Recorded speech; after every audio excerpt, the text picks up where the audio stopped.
Welcome to Jinu's fashion. ഇന്ന് നമ്മൾ ഒരു അടിപൊളി പുലാവാണ് തയ്യാർ ചെയ്യാനായിട്ട് പോകുന്നത്. അപ്പം നിങ്ങൾ എൻ്റെ വീഡിയോ ആദ്യം മുതൽ അവസാനം വരെ കാണുക. അതുമാത്രമല്ല നിങ്ങൾ ഇതൊന്ന് ട്രൈ ചെയ്ത് നോക്കുക. ചെയ്തതിന് ശേഷം കമൻറ്റ്സ് എന്നെ അറിയിക്കുക. അതുപോലെ തന്നെ നിങ്ങൾക്ക് ഇഷ്ടപ്പെടുകയാണെങ്കിൽ നിങ്ങളുടെ ഫ്രണ്ട്സുമായിട്ട് ഷെയർ ചെയ്യുക.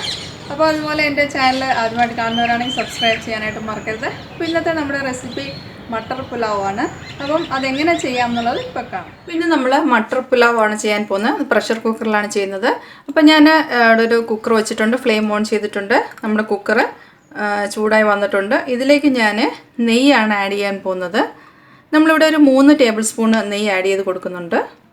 നെയ്യുടെ ടേസ്റ്റ് ഇഷ്ടമില്ലാത്തൊരു നമ്മുടെ സാധാരണ കുക്കിംഗ് ഓയിൽ ഒഴിച്ചാൽ മതി. അപ്പോൾ നമ്മളിവിടെ ഒരു 3 ടേബിൾ സ്പൂണ് നമ്മൾ നെയ്യ് ഒഴിച്ചിട്ടുണ്ട്. നമ്മൾ നെയ്യ് ഒന്ന് ചൂടായി വരട്ടെ. ഇപ്പോൾ നമ്മുടെ നെയ്യ് നന്നായിട്ട് ചൂടായിട്ടുണ്ട്. അതിലേക്ക് നമുക്ക് ബിരിയാണിയുടെ ഇല ഇട്ട് കൊടുക്കാം. അതുപോലെ ചെറിയ പീസ് ജാപത്രി ഇടുന്നുണ്ട്. ഒരു 5 ഏലക്ക, അതുപോലെ ഒരു 6 ഗ്രാമ്പു ഇതിനകത്തേക്ക് ആഡ് ചെയ്യുകയാണ്. 2 കറുവാപ്പട്ട, അതുപോലെ സ്റ്റാർ അനീസ്, നമ്മളൊരു കുറച്ച് കുരുമുളക്, ഒരു 10 കുരുമുളക് കൂടെ ഇതിനകത്തേക്ക് ആഡ് ചെയ്ത് കൊടുക്കുന്നുണ്ട്. അപ്പോൾ ഇതെല്ലാം നന്നായിട്ടൊന്ന് നമുക്ക് നല്ലൊരു മസാല മണം വരും. മൂത്ത് കഴിയുമ്പോൾ ആ ഒരു മണം വരുന്നവരെ നമുക്കിതൊന്ന് ഫ്രൈ ചെയ്തെടുക്കാം.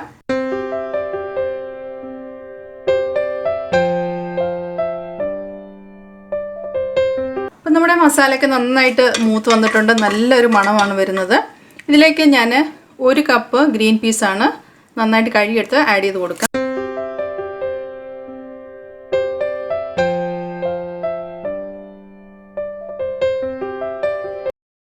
ഇത് നമുക്ക് ഒരു 2 മിനിറ്റ് നമുക്കിതൊന്ന് ലോ ടു മീഡിയം ഫ്ലെയിമിലിട്ട് നമുക്കിതൊന്ന് കുക്ക് ചെയ്തെടുക്കണം.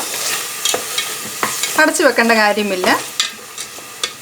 ഫ്രഷ് ആയിട്ടുള്ള ഗ്രീൻ പീസ് ആയതുകൊണ്ട് നമുക്കിത് പെട്ടെന്ന് തന്നെ കുക്കായി കിട്ടും. കണ്ടില്ലേ, നമ്മുടെ ഗ്രീൻ പീസ് നന്നായിട്ടൊന്ന് കുക്കായി വന്നിട്ടുണ്ട്. അപ്പോൾ നിങ്ങൾക്ക് താല്പര്യം ഉണ്ടെങ്കിൽ ഇതിനകത്ത് കുറച്ച് ക്യാരറ്റ് ആഡ് ചെയ്ത് കൊടുക്കാം. അപ്പോൾ ഇച്ചിരി കളർഫുള്ളായിട്ടിരിക്കാൻ വേണ്ടിയാണ്, ഓപ്ഷണലാണ്. ഞാൻ പക്ഷേ കുറച്ച് ക്യാരറ്റ് എന്ന് വെച്ചാൽ 1 ക്യാരറ്റ് ഞാൻ ഇതിനകത്ത് കട്ട് ചെയ്തിടുന്നുണ്ട്. നിങ്ങൾക്ക് താല്പര്യം ഉണ്ടെങ്കിൽ മാത്രം ഇട്ടാൽ മതി. നമ്മൾ കുഞ്ഞുങ്ങൾക്കൊക്കെ കൊടുക്കുമ്പോൾ നല്ലൊരു കളർഫുള്ളായിട്ടിരിക്കുമ്പോൾ അവർക്ക് കഴിക്കാനായിട്ട് ഇൻട്രസ്റ്റ് കാണിക്കും. അതിനുവേണ്ടിയാണ് ഞാൻ ഇങ്ങനെ ക്യാരറ്റ് കൂടെ ഇതിനകത്ത് ആഡ് ചെയ്തത്. താല്പര്യമില്ലാത്തവർ അത് വേണ്ടാന്ന് വെക്കാം. ഗ്രീൻ പീസ് മാത്രം ഇട്ടാൽ മതി. അപ്പോൾ നമുക്കിത് 1 മിനിറ്റ് നമ്മുടെ ക്യാരറ്റും കൂടെ ഒന്ന് ജസ്റ്റ് ലൈറ്റായിട്ടൊന്ന് കുക്കായി കിട്ടുന്നവരെ നമുക്കിതൊന്ന് വെയിറ്റ് ചെയ്യാം. അപ്പോൾ നമ്മുടെ ക്യാരറ്റും നന്നായിട്ട് കുക്കായിട്ടുണ്ട്. ഇനി ഇതിലേക്ക് നമുക്ക് പച്ചമുളകാണ്, ഒരു 4 പച്ചമുളക് ഞാനകത്ത് ആഡ് ചെയ്തിട്ടുണ്ട്. നമ്മൾ ആദ്യമേ പച്ചമുളക് ഇട്ടാൽ അത് നമ്മൾ റൈസ് ഒന്ന് കുക്കാവുമ്പോഴത്തേക്ക് കുഴഞ്ഞു പോവും. അപ്പോൾ ഇതാകുമ്പം അതുപോലെ കിടന്നോളും. അത് കാരണം ഞാൻ നമ്മുടെ ക്യാരറ്റും അതുപോലെ തന്നെ നമ്മുടെ ഗ്രീൻ പീസും കൂടെ കുക്കായതിന് ശേഷമാണ് പച്ചമുളക് ഇട്ടേക്കുന്നത്. അപ്പോൾ ഇനി അടുത്തതായിട്ട് നമുക്ക് അരിയാണ് ആഡ് ചെയ്യുന്നത്. ഞാനിവിടെ ബാസ്മതി റൈസാണ് എടുത്തേക്കുന്നത്. 3 കപ്പ് അരി ഞാൻ നന്നായിട്ട് കഴുകിയിട്ട് ഒരു അരമണിക്കൂർ നമ്മൾ വെള്ളത്തിൽ സോക്ക് ചെയ്ത് വെച്ചതാണ്.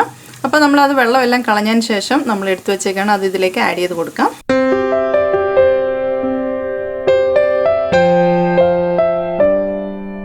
ഇനി നമുക്കിത് നന്നായിട്ടൊന്ന് മിക്സ് ചെയ്യാം.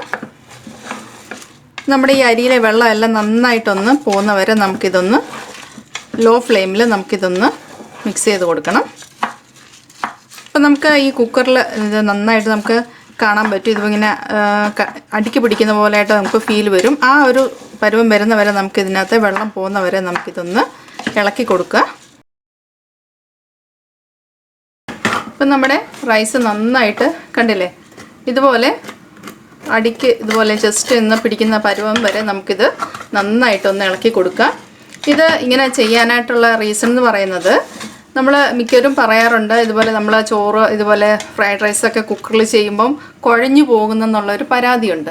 അപ്പം അതിനാണ് ഞാൻ പറയുന്നത്, ഇങ്ങനെ നമ്മൾ കുക്കറിലിട്ട് തന്നെ ഇതൊന്ന് ഫ്രൈ ചെയ്തിട്ട് റൈസ് ഒന്ന് ഫ്രൈ ചെയ്തിട്ട് നമ്മൾ വെള്ളം ആഡ് ചെയ്ത് കൊടുക്കുകയാണെങ്കിൽ നല്ല പെർഫെക്റ്റായിട്ട് ഒട്ടിപ്പിടിക്കാതെ നമ്മുടെ റൈസ് കുക്കായി കിട്ടും. അപ്പോൾ അതിന് വേണ്ടിയാണ് നമ്മളിതൊന്ന് അരി നമ്മൾ വെള്ളം പോകുന്ന വരെ ഒന്ന് ഫ്രൈ ചെയ്യാനായിട്ട് പറഞ്ഞത്.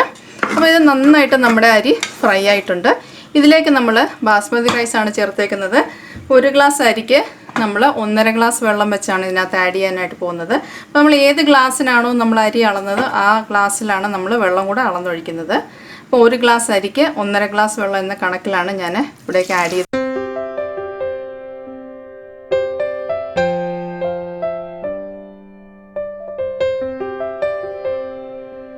ഇതിലേക്ക് നമുക്ക് ആവശ്യമായ ഉപ്പും കൂടെ ആഡ് ചെയ്ത് കൊടുക്കാം.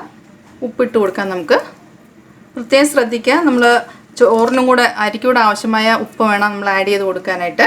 അപ്പോൾ നമ്മൾ ഉപ്പ് ആഡ് ചെയ്യുമ്പോൾ നമ്മളെപ്പോഴും വെള്ളം നമ്മൾ ഇത് ടേസ്റ്റ് ചെയ്യുമ്പം ഇച്ചിരി ഉപ്പ് മുമ്പിട്ട് നിൽക്കുന്നത് നല്ലതാണ്. എന്നാലേ നമ്മുടെ റൈസിനൂടെ പാകത്തിന് ഇതാവത്തുള്ളൂ. നന്നായിട്ടൊന്ന് മിക്സ് ചെയ്യാം നമുക്ക്.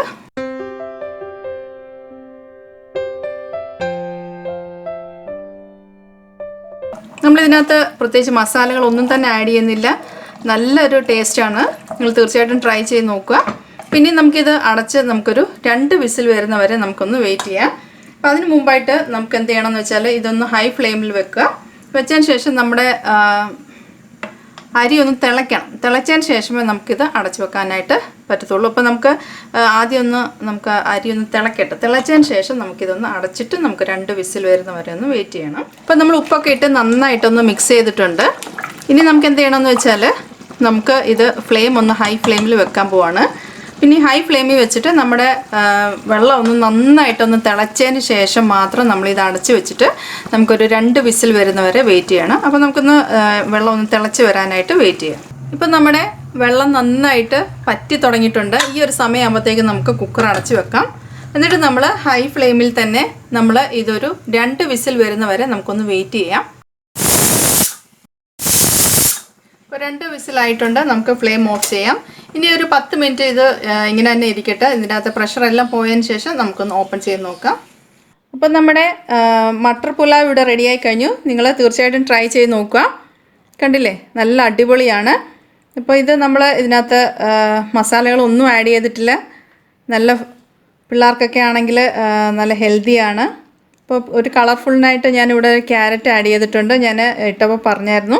അപ്പോൾ നിങ്ങൾ തീർച്ചയായിട്ടും ട്രൈ ചെയ്ത് നോക്കുക. അതുപോലെ തന്നെ നിങ്ങളുടെ ഫ്രണ്ട്സുമായിട്ട് ഷെയർ ചെയ്യുക, ലൈക്ക് ചെയ്യുക. അതുപോലെ എൻ്റെ ചാനൽ ആദ്യമായിട്ട് കാണുന്നവരാണെങ്കിൽ സബ്സ്ക്രൈബ് ചെയ്യാനായിട്ട് മറക്കരുത്. അപ്പോൾ ഇതുപോലെ നല്ല വെറൈറ്റി റെസിപ്പീസുമായിട്ട് നിങ്ങളുടെ മുന്നിലേക്ക് വരുന്നതാണ് നിങ്ങളുടെ സ്വന്തം ജീനു.